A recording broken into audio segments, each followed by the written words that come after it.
Bugungi ochiq darsimizda biz sizlar bilan fors alifbosini o'rganishni boshlaymiz. Bu alifbo haqida birinchi navbatda umumiy ma'lumotlarni berib o'tadigan bo'lsam, fors alifbosi arab yozuviga asoslangan, o'ngdan chapga qarab yoziladi.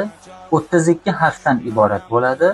Forslar 28 arab harfiga o'zlaridan 4 ta harf qo'shib qo'yib, shu yangi alifboni yaratishgan. Harf yozilishiga ko'ra, demak, harflar ikki guruhga bo'linadi: muttasil harflar hamda munfasil harflar. Fors alifbosida yozayotganimizda so'zning yarmi sig'may qolgan holatda bo'g'in ko'chirish kerak bo'lmaydi. Qisqa a, e, u unlilari yozuvda ifodalanmaydi. Bu fors alifbosining xususiyati.